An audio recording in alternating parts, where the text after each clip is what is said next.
on why he did not check this with me. All right, let's go. No, sorry. No problem, no problem. Just mention minutes. No problem.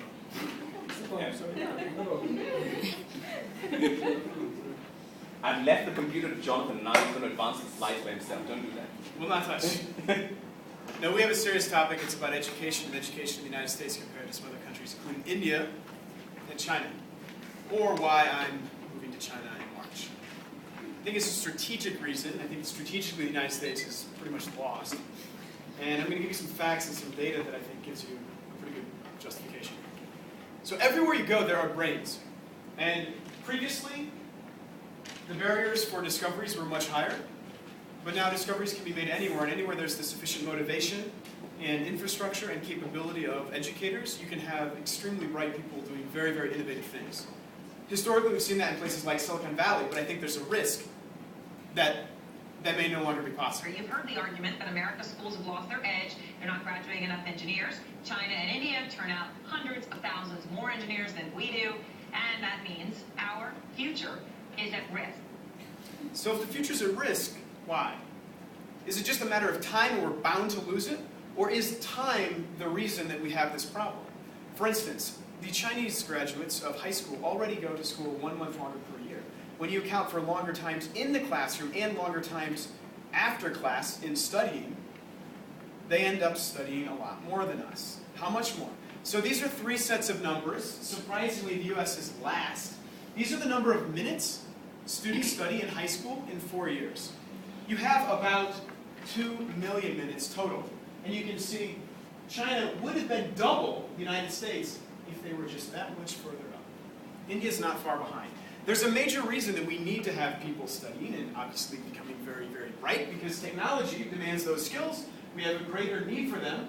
Only 15% of college graduates, undergrads in the US, are studying, compared to 30 or 40% in other countries, engineering and science, and 25% of high school students in the US don't even graduate on time.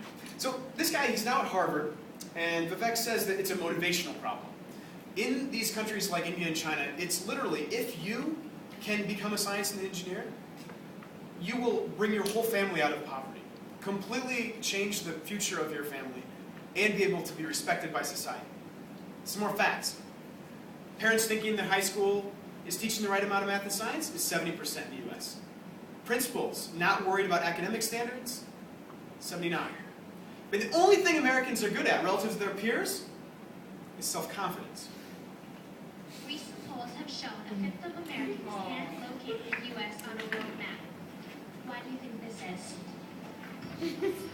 I personally believe that U.S. Americans are unable to do so because some people out there in our nation don't have maps. That's what she's saying. We'll spare her. But hopefully she's not the only one that has made these mistakes. Here he says the reason is because World War II and immigration gave the world, the United States, the opportunities we have now. The rest of the world was pretty much in shambles, so we being the United States, were able to rise up. That's no longer the case. She's from India, and she's in a documentary I'll tell you about in a second, and she thinks that Americans don't really have it that hard off. In fact, it's pretty much a dream. It's not studying, very light syllabus, and you don't really have to study if you don't want to. Is this true? And what's the competition? She is not. I'm looking at education, and their education is superior. And it's not just a tiny slice. We have 53 million kids in K through 12 here in America. In India, they have 212 million. In China, they have 194 million. So a tiny slice of 200 million, we're talking about tens of millions of kids who are getting great education. So what are Americans doing? Well, they're doing more. You can see between 1999 and 2009, in 20 years, the television consumption has gone up about 20%. The only thing that went down is print reading. Probably not that important, though. Other things that have gone up, computer has gone up 150%. That may not in itself be a bad thing. But when you look at some test results, in 2009, PISA test came out where 15-year-olds in 65 countries were tested on math, science, and reading. The US was below China in all 5 of the Chinese cities. That means every single China city that competed beat the United States. The United States was somewhere around 15th or 30th. That's Sputnik. Maybe this test could be the Sputnik moment for the US. Maybe not, because we're too busy watching TV. Maybe not. Because most entrepreneurs in Silicon Valley and other high-tech startups are founded by Indian immigrants. And nearly 60% of engineering PhDs annually awarded in the US are by foreign nationals. So if this is the case, is this something that we can compete against? Or do we just have to accept it? Probably we should just accept it as a short term and increase immigration options. So there's a startup visa, there's also several caps that Bill Gates, for instance, has been trying to raise. I think that would be a good technique, good strategy for the short term. But why is this really happening? Is it structural? Is it motivational, like the Harvard guy said? Is there some other cause? Is it perhaps cultural or parenting that's causing it? It might be parenting. If it is parenting, there's a really good, interesting article that came out in the Wall Street Journal. It went viral. This woman, she's a Yale law professor. One article went up on the Saturday edition. It went to 100,000 comments on Facebook, 4,000 comments on the blog itself. And she goes to great detail explaining how throwing her children out in the winter in order to motivate them to study is a good way to raise your kids. But it is a cultural difference.